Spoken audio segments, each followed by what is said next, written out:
Another bombshell revelation today that raises a really big question that the media has been so slow to ask.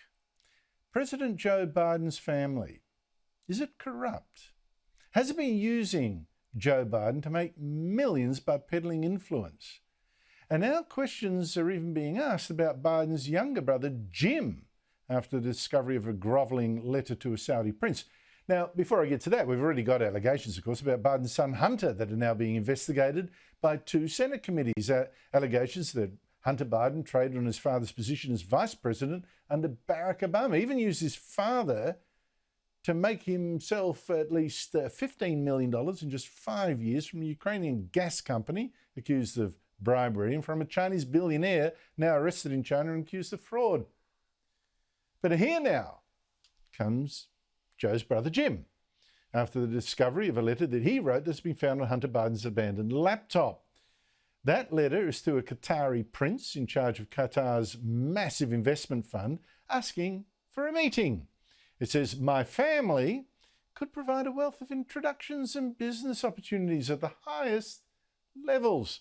Now, in fairness, this letter was written in 2017, just after Joe Biden stopped being vice president. It's not like Hunter Biden, who was using Vice President Joe Biden's offices to feather his nest.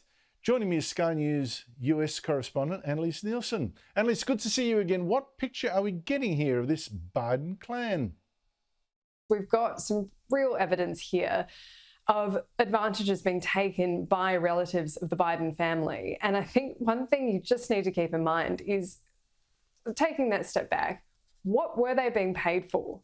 What is the special skill here that saw these two family members of the Biden family making money? We're not talking about them legal fees. Even in that letter that we saw leaked from Hunter Biden's laptop, they're talking about the representations of the family, and they specifically say, we're not lobbyists. Lobbyists have to register. They have to declare where their money's going, how it's spent. So there's some transparency for the American taxpayer, the American citizen, to know what influence is going where and who's paying for it.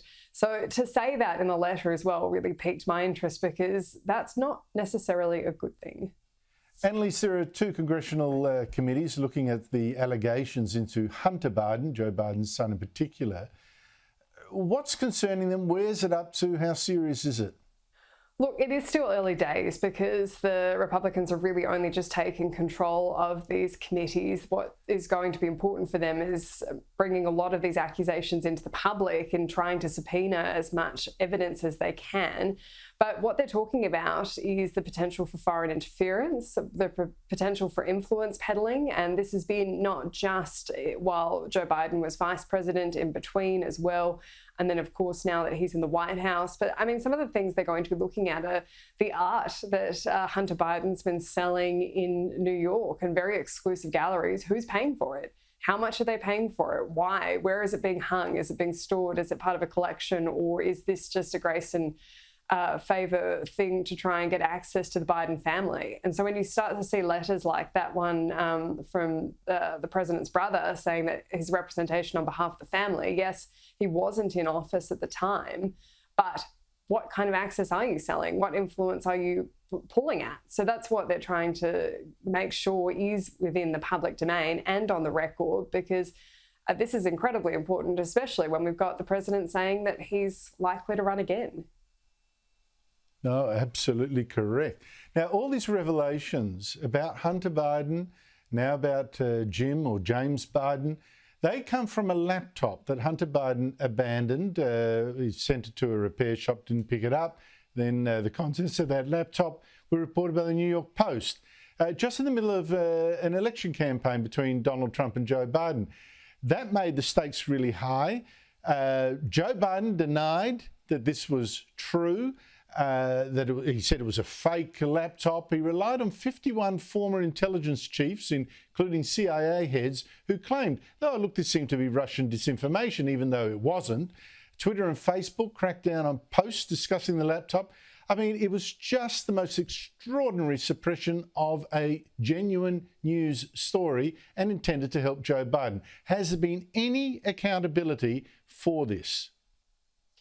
No, and if there is going to be a major reckoning on this, it needs to happen before the next election, because I remember having this discussion with you at the time where they were saying that they couldn't put this information out there from the laptop because it was both Russian information or disinformation and it was a stolen laptop. Well, which is it? You can't have something stolen that's fake and didn't actually belong to the person in the first place. It was every excuse under the sun to not put this information out into the general public and trust the public to be able to scrutinise with their own common sense what's being told and what's being said.